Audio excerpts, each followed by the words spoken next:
উপদেষ্টাদের নিয়ে বিভিন্ন রাজনৈতিক দল বিভিন্ন মহল থেকে প্রশ্ন করা হয়, হুমকি দেওয়া হয়। তো আমার কাছে তো এটা মনে হয় এটা আমাদের একটা উত্তরণ হয়েছে। আমরা আগের সরকারগুলোতে দেখতাম, আগের সরকারের আমলগুলোতে দেখতাম যারা সরকারের লোক থাকতো তারা রাজনৈতিক দলগুলোকে হুমকি দিত, আর এখন উপদেষ্টা পরিষদে থাকা লোকজনকে আপনার বিভিন্ন রাজনৈতিক দল বিভিন্ন পক্ষ থেকে ইচ্ছামতো যা মুখে আসে সমালোচনা করা হচ্ছে, হুমকি দেওয়া হচ্ছে। তো এর তো ভালো, এটা একটা গণতান্ত্রিক উত্তরণ বলা যায়। তবে যারা রাজনৈতিক দল আছেন ওনাদেরকে একটু বলে রাখি যে একই ধরনের কথাবার্তা আবার আপনাদের সম্পর্কে কেউ বললে সেটা শোনার মানসিকতাও কিন্তু আপনাদের থাকতে হবে। আর আপনি যেটা বলেছেন যে আপনার সুপ্রিম কোর্ট সেক্রেটারিয়েট, এটা আপনি জানেন যে বিচার বিভাগীয় সংস্কার কমিশন যে আছে সেই কমিশনের অন্যতম প্রস্তাব এটা ছিল। আমাদের মাননীয় প্রধান বিচারপতি উনারও নিজেরও এটা সংস্কার ভাবনার মধ্যে আছে। আমরা এই লক্ষ্যে অনেক দূর কাজ করেছি।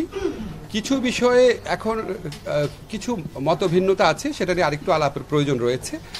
আমরা মন্ত্রণালয়ের পক্ষ থেকে এই আইনটা আগামী কয়েক সপ্তাহের মধ্যে এটা উপদেষ্টা পরিষদে পেশ করব।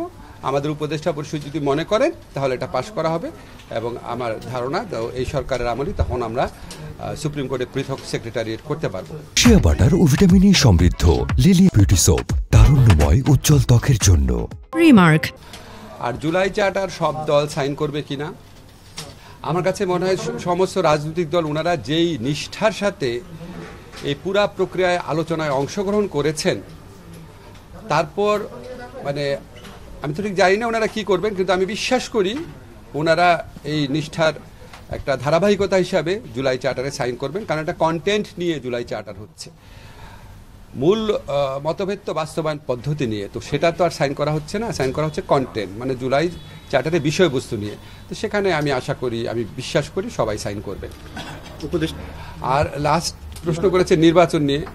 নির্বাচন নিয়ে আশঙ্কা বা মতভেদ, এটা তো আপনারা দেখবেন যখন এই ধরনের অন্তর্বর্তীকালীন সরকার হয় সবসময় কিন্তু এই প্রশ্নটা থাকে নির্বাচন কি আসলে হবে নাকি, যেহেতু খুব সাংবিধানিকভাবে সুনির্দিষ্ট না দেখে। তবে আমাদের সরকারের পক্ষ থেকে অত্যন্ত দৃঢ়ভাবে বলতে চাই, নির্বাচন ফেব্রুয়ারির প্রথমার্ধে জাতীয় নির্বাচন করার ব্যাপারে আমরা বদ্ধপরিকর। এটা নিয়ে কোনো রকম দ্বিতীয় চিন্তার আমরা কথা প্রসঙ্গে আলোচনা করি না।